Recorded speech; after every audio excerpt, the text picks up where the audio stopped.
نبدأ بالصلاة على رسولنا الكريم محمد صلى الله عليه وسلم، فصلوا على خير البشر. من بداية البطولة الجمهور، الإعلام، الصحفيين الكبار الصغار، اتجاه عينهم كلها دائما على كريستيانو رونالدو. حتى في المباراة اللي ما شارك فيها كريستيانو رونالدو كلاعب أساسي اتجهت كل الكاميرات إلى دكة الاحتياط لأخذ رياكشن وردة فعل كريستيانو. وبالنسبة لكريستيانو وبعد مباراة اليوم المغرب تحديدا، لاعبين المنتخب المغربي أنهوا كل أحلامه وطموحاته في الفوز بلقب المونديال. يونس محمود. عبال أحمد. خالد طبعا أكيد كريستيانو رونالدو مهما يكون. اليوم شفت واحد بالفيسبوك كاتب كلمات طيبة خيتها قبل نزلتها بتويتر يمي انه دهر افراحكم بلقطة واحدة كلها صارت يعني تحكي عليه، او يعني دائما النجوم لهم مكانتهم. احنا من بداية البطولة قلنا انه كريستيانو ميسي دول اللاعبين لهم وضعيتهم ولهم مكانتهم، يعني الجماهير تحبهم. اليوم الكل يعرف اليوم الجماهير العربية كلها راحت تشوف كريستيانو، لكن تعرف فريق مغربي عربي فكلها صارت ويا المغرب. تعرف احنا يعني مهما يكون ما نقدر احنا يعني مهما يكون نجوميته، لكن احنا عندنا بلد نحسه بلدنا يعني ان نشجعه. لكن هذا ما ينسى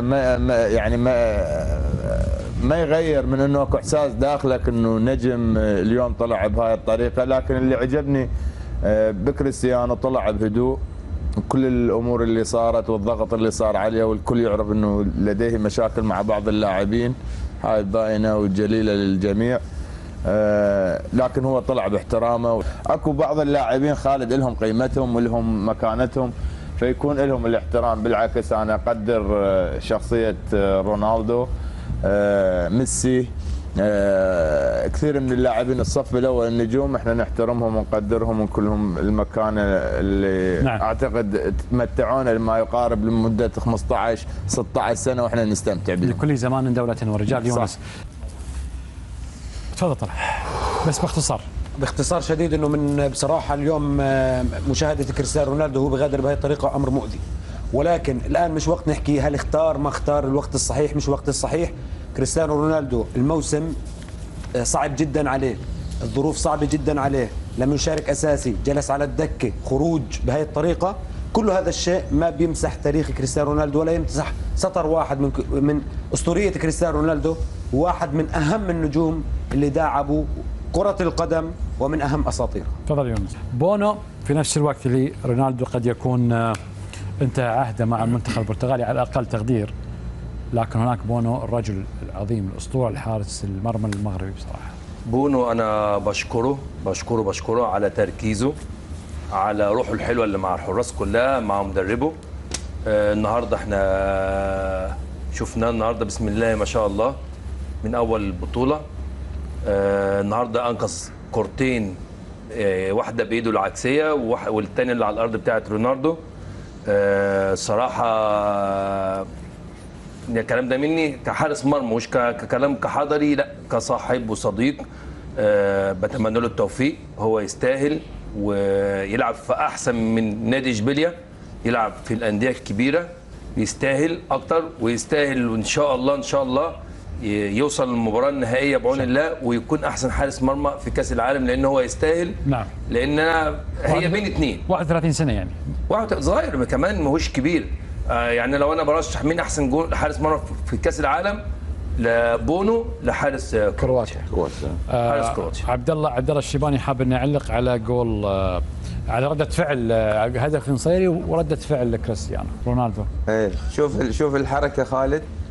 تروالي ان رونالدو تذكر هدفه في الدوري الايطالي، ف يعني خالد ما شاء الله تبارك الله يحفظه احنا نقول. نعم.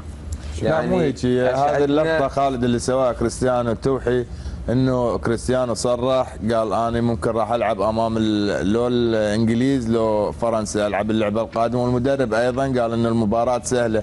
فالمغاربه فاجئوهم من دخلوا بالمباراه، انت حتى شفت يعني اللاعبين يعني انضغطوا هم، يعني حسوا المباراه صعبه صارت بس عليهم. على اي اساس يصير الكلام هذا؟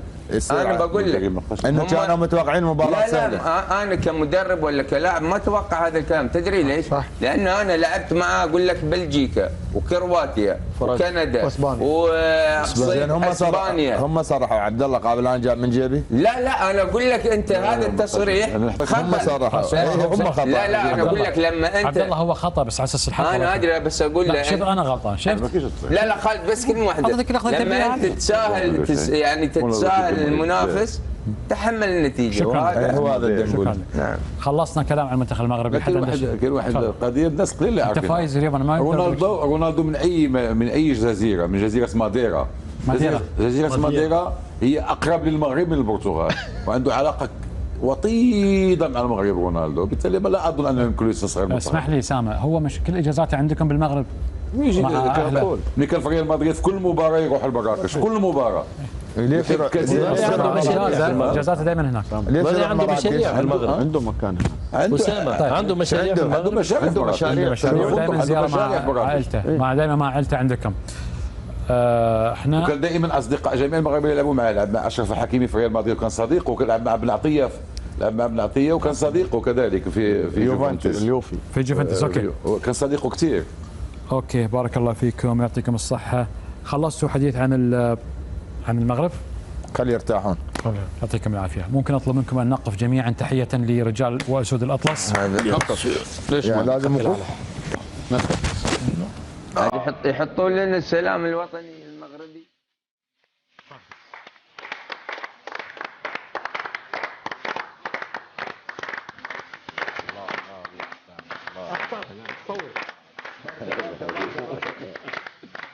سامح مبروك.